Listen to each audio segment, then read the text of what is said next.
নমস্কার বন্ধুরা, দেবালোকে স্বাগত। আজকে আমি আপনাদের সাথে একটা বরণডালার ভিডিও শেয়ার করতে চলেছি। আজকে আমি সরস্বতী পুজোর বরণডালা কিভাবে সাজানো হয় সেটাই আপনাকে দেখাবো। একটা ফার্স্টে নিতে হবে একটা বরণডালার জন্য কুলো, বা আপনারা থালাতেও করতে পারেন। তো আমরা কুলোতে করি। এই কুলোটা আমারই ডিজাইন করা, কেমন হয়েছে সেটা আপনারা জানাবেন। আচ্ছা, প্রথমেই আমি নেব কুলো, তার উপরে আমি নেব ধান। আমি কিছুটা ধান নিয়ে তার উপরে ছড়িয়ে দেব।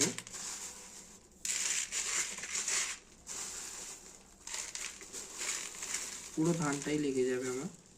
এই ধানটা ছড়িয়ে দেব। এক এক জায়গায় এক এক রকমভাবে বরণডালা সাজানোর নিয়ম আছে। তো আমাদের দেশীয় বা যেভাবে আমাদের বাড়িতে বরণডালা সাজানো হয় সেভাবেই আমি আপনাদেরকে দেখাচ্ছি। আর লাগছে আমার খুঁড়ি, এগুলোকে অনেকে বলে হয় আইভার। তো এই আইভারটাকে আমি 4টে আইভার লাগবে। এই 4টে আইভারকে প্রথমে বসিয়ে নেব এইভাবে, যাতে না আমার হাঁড়িগুলো পড়ে যায়, সেই কারণে আমি ধানটা দিলাম। কারণ এই হাঁড়ি সরে যাওয়া বা নড়ে যাওয়া এটা অশুভ। তো এই হাঁড়ি, তার সাথে আমি এই হাঁড়ির মধ্যে দিচ্ছি 5টা করে ফল দিতে হয়। তো আমি প্রত্যেকটা হাঁড়িতে জায়ফল, জয়িত্রী, সুপারি, কাঁচা হলুদ এবং এর সাথে কড়ি এরকমভাবে আমি দিয়ে দেব।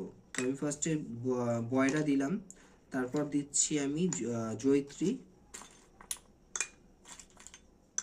জায়ফল, জয়িত্রী, তারপর দিচ্ছি সুপারি,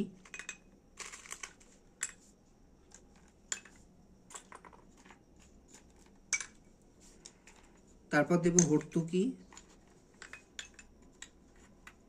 তারপর দেব শুকনো হলুদ,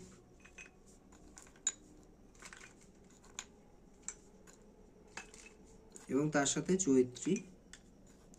4টে হাঁড়িতেই কিন্তু সমানভাবেই দিতে হবে, এবং এর সাথে একটা করে কড়ি।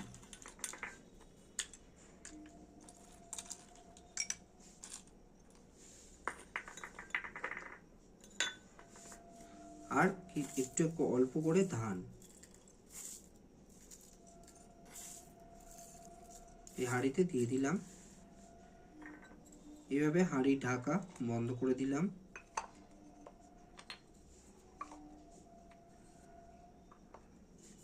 এবার লাগছে ফল। তার মধ্যে আমরা অখণ্ড কলা রাখছি একটা। মনে রাখতে হবে এটা অখণ্ড হতে হবে, মানে